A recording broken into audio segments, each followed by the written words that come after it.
Alors ici le philosophe jovialiste André Moreau qui vous parle de Montréal.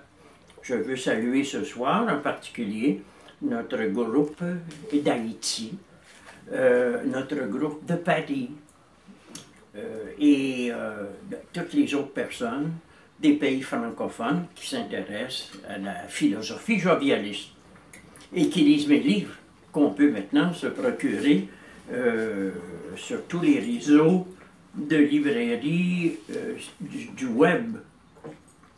Alors, c'est toujours un plaisir de vous recevoir chez moi, au 1 Côte-Sainte-Catherine, où je m'adresse à vous depuis 48 ans. Bien sûr, si parmi vous, il y a des gens qui veulent venir nous rencontrer à Montréal, vous allez être accueillis les bras ouverts. Je veux mentionner qu'il y a des gens de tous les pays qui nous écoutent, et en particulier, je pense à un de mes amis allemands, Bernard Capes de Fribourg. Je veux le saluer plus particulièrement.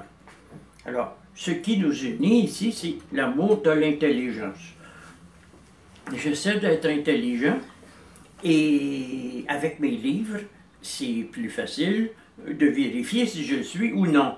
Parce que lorsqu'on a des écrits entre les mains, on peut mieux évaluer la qualité de la personne qui nous parle. Alors j'ai fondé le mouvement jovialiste il y a 48 ans exactement, au moment où j'entrais dans cet immeuble pour y demeurer à jamais. Et cette philosophie-là, c'est une vision du monde, une vision intégrale de l'homme et de l'univers, qui annonce une nouvelle façon de voir la vie, qui n'est absolument pas religieuse, qui n'a rien à voir avec le christianisme, qui ne va pas dans le sens de la psychiatrie ou de la psychanalyse, et qui ne va pas non plus dans le sens des traditions. Je n'ai pas eu de maître et je n'appartiens à aucune tradition particulière. Mes études me paraissent passablement inutiles aujourd'hui, puisque mes diplômes m'ont plutôt nui au Québec, où l'on a le culte de l'ignorance et surtout la volonté de disparaître. Alors donc je m'adresse à tous les francophones du monde qui s'intéressent au jovialisme. C'est une philosophie qui s'inspire d'une annonce prophétique que Nostradamus a faite il y a 500 ans dans les centuries. Il a même décrit la cité que deux fleuves arrosent, le Mont-Royal, et une philosophie qui exprime les valeurs de l'être du Verseau. Alors, ce soir, dans la tradition même de cette pensée tournée vers l'avenir, je vais vous faire une conférence intitulée « Construire l'avenir ». Il est très important de situer le contexte épistémologique dans lequel je vous parle. Vous savez, dès mon plus jeune âge, j'ai eu en horreur les matières scolaires qui ne me semblaient pas me convenir. Par exemple, pour apprendre le latin, je trouvais déplorable les livres scolaires qui nous enseignaient le latin. Alors j'ai appris le latin en lisant les auteurs latins érotiques de l'Antiquité, comme Catulle, Ovide, Horace et Pétrone. Et bien entendu, comme j'étais trop jeune, à 12 ans, pour aller chercher à la bibliothèque municipal ces livres qui étaient disponibles pour les élèves plus âgés.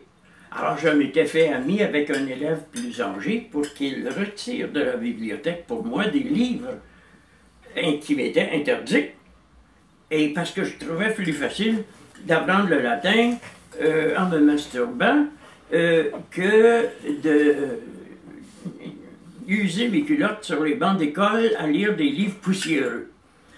Alors c'est ainsi que tranquillement je me suis fait de la vie une philosophie un peu différente de ce que les gens acceptaient comme étant de la philosophie. D'autant plus que, une fois, à la fin des années 50, quand je disais que je voulais me destiner à la philosophie, on me demandait si je voulais faire un prêtre. Parce que c'était au Québec les prêtres qui enseignaient la philosophie.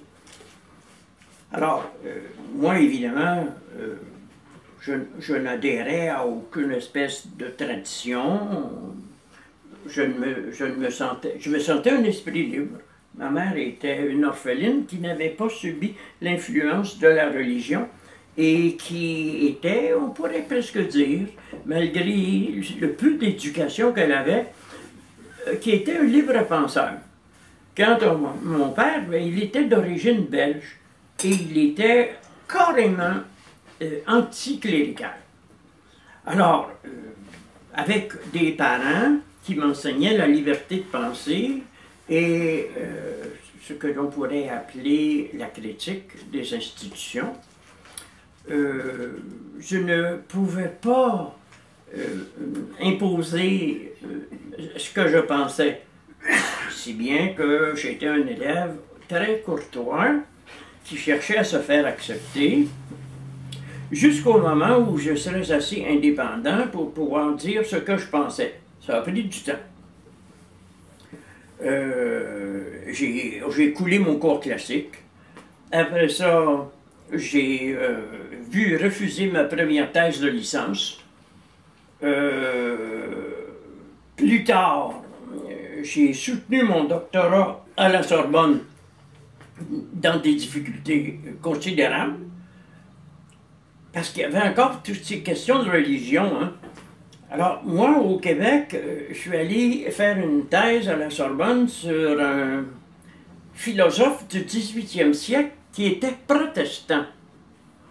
Oh, mais c'était assez grave, hein, au Québec. On m'a fait des objections à l'Université de Montréal, et encore pire à l'Université Laval, donc je n'ai pas été capable de trouver une ouverture.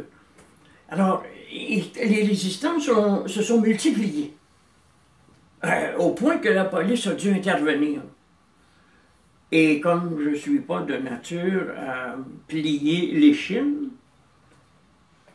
j'ai déclaré la guerre à l'appareil manipulateur plutocratique. Elle n'est pas terminée et je peux vous assurer que je semble bâti pour vivre longtemps.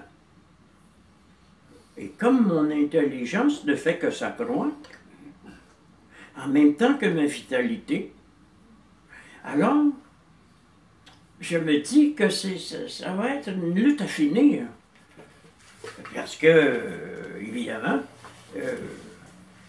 je n'accepte pas quelque chose qui ne me semble pas juste et vrai. Il y a beaucoup de superstitions encore, des préjugés. Il y a des traditions ridicules, et dans tous les domaines, hein, que ce soit dans la tradition spirituelle religieuse ou la tradition spirituelle laïque, comme par exemple dans la franc-maçonnerie, il y a des choses qui sont peut-être pas inacceptables, mais que je ne suis pas prêt à soutenir ces opinions-là. Ben, je reste un esprit ouvert. Je peux serrer la main d'un prêtre ou d'un vénérable maître dans une loge maçonnique. C'est pas un problème. C'est que j'arrive avec autre chose. J'arrive avec autre chose. Vous savez, on parlait de Kant tout à l'heure. On sait que Kant, dans son système des antinomies, a rendu invalide 3 concepts fondamentaux de la métaphysique. Le concept de Dieu, le concept d'âme et le concept de matière.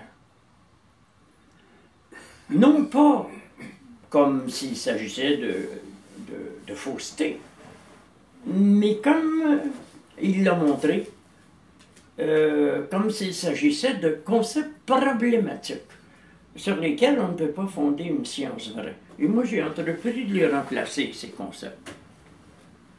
Alors, évidemment, le concept de matière a été pulvérisé par mes recherches et mes travaux sur l'immatérialisme.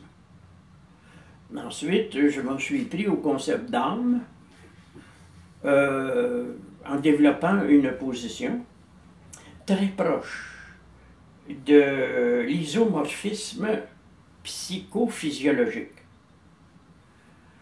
Et enfin, j'ai proposé une théorie de l'absolu pour remplacer la transcendance. Et j'ai montré que l'absolu était immanent au relatif. Ce sont des traités, ça, considérables, qui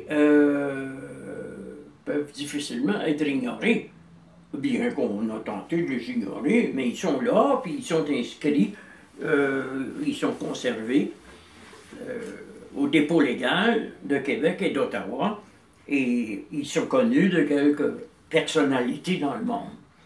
Vous savez, c'était très difficile parce que, voulant me respecter moi-même et défendre ma pensée, je me suis trouvé à entrer en conflit avec mon directeur de thèse, qui n'était nul autre que le célèbre Paul Ricoeur de la Sorbonne.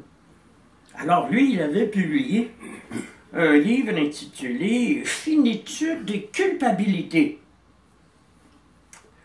Alors, je lui ai répondu dans une conférence intitulée « Infinitude et déculpabilisation ». Vous comprenez que ça a brassé très, très fort. Et comme je m'étais entraîné longtemps avant d'aller à Paris, comme l'heure du dîner était passée, ils ont laissé aller. Et j'ai obtenu mon doctorat. Et dit, votre thèse est absurde, mais nous allons devoir aller dîner. Très bien. Je suis sauvé par la cloche. Alors, et l'idée que... Sauvé par l'absurdité. L'idée que la vérité n'est pas quelque chose d'objectif, mais quelque chose qu'on fait, n'était pas évidemment très bien accueillie. Il y a très peu de penseurs dans le monde qui sont allés dans ce sens-là. Je pense qu'il y en a un, surtout l'italien, Jean-Baptiste Vico, au début du 18e siècle, dans la science nouvelle, et qui a émis en latin son principe de base, verum et factum convertuntur, c'est-à-dire que le vrai et ce qui est fait, c'est la même chose. Wow! Donc, ça voulait dire que la vérité n'était pas une chose qu'on découvre, mais c'est une chose qu'on fait. J'ai appelé cette doctrine de la métaphysique de la connaissance le constructivisme. Et une de mes dernières publications, le court traité de théologie, a appliqué l'idée du constructivisme à la notion de divin. Parce que le mot théurgie vient de théos, qui veut dire Dieu, et ergon, qui veut dire le travail. Le travail de Dieu, par Dieu, sur Dieu. Et comme l'infini est central partout, je me suis dit, ben ça a bien l'air que c'est moi, et j'ai élaboré sur le sujet. Déjà, dans les années 50, un homme comme Bert Spalding avait mentionné que rien de grand ne s'était jamais fait dans le monde sans que quelqu'un comprenne d'abord qu'il est Dieu. Dit « je suis Dieu » devient le principe fondateur de la science nouvelle. Ça rejoignait Vico. Évidemment, moi, je suis un métaphysicien et j'ai développé une argumentation particulièrement solide, qui n'a jamais été battue en brèche jusqu'à date. Et j'ai soulevé beaucoup de mépris, de haine contre moi, de rejet, et évidemment, ça devient difficile lorsque vous en êtes rendu à devoir vous alimenter dans les réserves de nourriture pour les pauvres. Ah oui? Et que vous avez 3 mois de loyer en retard et que vous devez vendre votre bagnole pour pouvoir publier un livre, payer l'imprimeur. Bien entendu, j'ai eu la chance de rencontrer, il y a 17 ans, Jean Rivet, du réseau Vox Populi, et ils m'ont aidé. Mais je contribue encore financièrement. Nous sommes collaborateurs dans la publication de mes livres. Il a fait rire de lui, mais il n'a jamais lâché. Alors, disons que j'ai été bien chanceux de le rencontrer. Il y a beaucoup de gens qui m'ont côtoyé et qui m'ont laissé tomber. Je pense au grand virtuose Alain Lefebvre, qui a cessé de me côtoyer parce qu'il dit « Votre personnalité et votre pensée sont nuisibles à ma carrière. » Merci, mais c'est ainsi. C'est ainsi. Je suis nuisible. Alors, je me suis dit, bon, il y a quand même des gens autour de moi qui me trouvent pas si nuisible que ça. Hein? J'ai connu des femmes merveilleuses, et encore aujourd'hui. J'ai la chance d'avoir auprès de moi Jackie depuis 25 ans. C'est une combattante. C'est une Simone Veil du jovialisme, si on peut dire. Alors, cette idée que nous construisons notre vie, que nous construisons la vérité, que nous construisons le monde, que nous construisons notre corps, cette idée, ce n'est peut-être pas une idée inconnue en Orient et en ésotérisme. Mais vous savez que la pensée orientale a été contaminée par la science occidentale, le rationalisme occidental et le matérialisme occidental.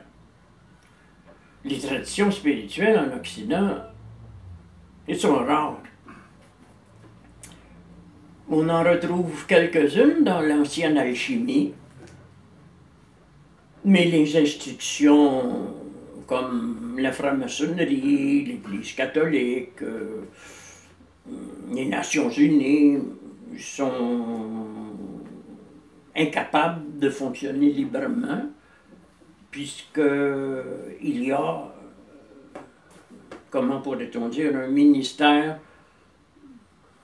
de la peur qui gère la planète et que j'appelle l'appareil manipulateur plutocratique. C'est quelque chose d'assez effrayant.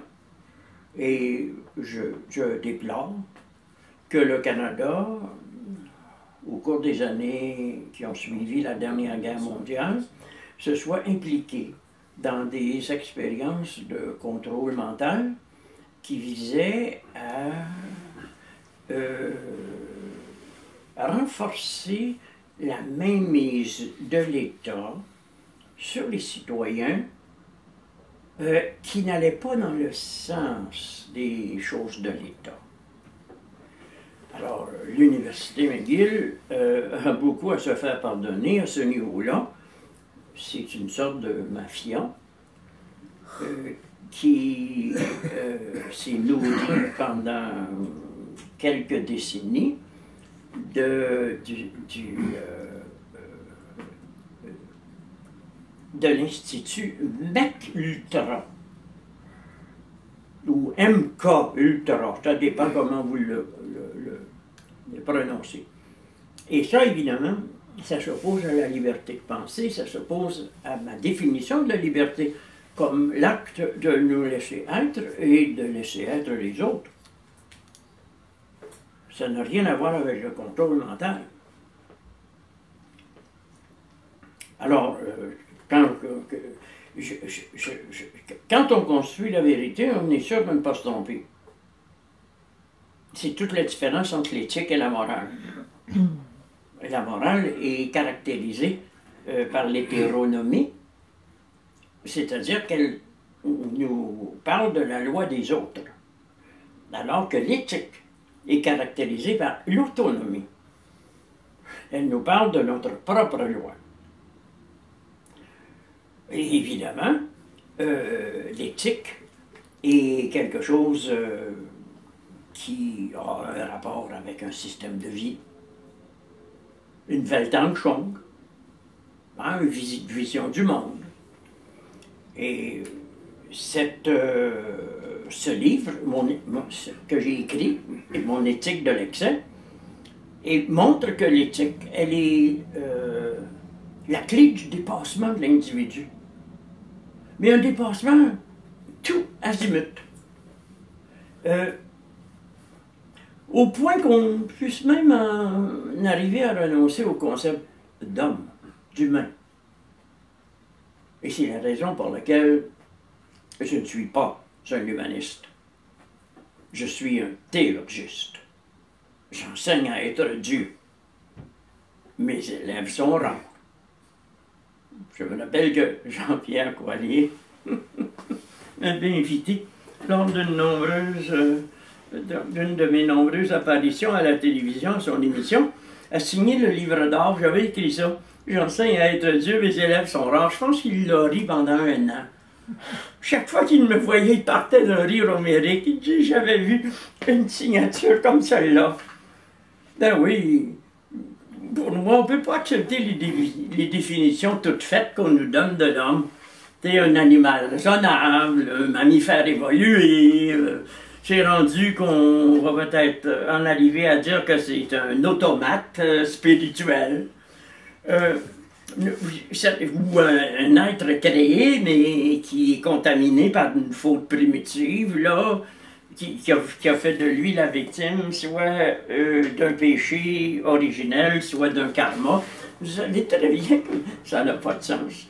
Et évidemment, l'Église catholique a très mal réagi quand j'ai dit qu'elle a assis son pouvoir sur la peur. Car si on veut contrôler les cerveaux, bien, le principe de base, c'est de leur faire peur pour qu'ils acceptent d'être protégés. Mais il n'y a aucun danger qui nous menace. C'est ça le problème. Protéger contre quoi? Contre ceux qui veulent nous protéger. Alors, c'est un petit peu la raison pour laquelle j'en suis venu pratiquement à interroger la nature même de l'énergie, dans le sens en ergon, en travail. Cette énergie que je sens en moi, je ne vais pas l'empêcher de travailler. Je vais même la chevaucher comme une monture pour qu'elle me permette de mieux vivre concrètement mon identité. Et parmi les gestes fondamentaux, primordiaux, les plus percutants que j'ai découvert, il y a eu la bénédiction. Les Anglais pourraient appeler ça, les Navajos, the blessing away. Mais moi, je suis un homme qui bénit. Et la bénédiction constitue pour moi un investissement intérieur qui table non sur la nature, mais sur le miracle. Alors évidemment ici, comme vous le voyez, j'en suis rendu à contester la légitimité de la nature et à la dénoncer comme modèle de perfection. Parce que la nature n'est pas parfaite. Elle est inachevée. Elle est contradictoire. Elle est cruelle. Elle est vindicative. Et bien sûr, il y a toujours des gens pour nous dire que nous la persécutons parce que c'est nous la cause de la pollution. C'est pas vrai. La pollution, c'est la nature qui l'a créée elle-même. Les grands volcans du monde, mes amis, polluent plus en un an que tout le parc industriel de la planète en 100 ans. La nature est menée par un principe qu'on pourrait appeler le principe de l'autodestruction en tant que programme finalisé par le but qu'elle poursuit. Parce qu'il y a une finalité de la nature. Le professeur Hans Driesch, qui fut un médecin lors de la Première Guerre mondiale, sur les champs de bataille, a finalement avoué qu'à travers les horribles blessures inédites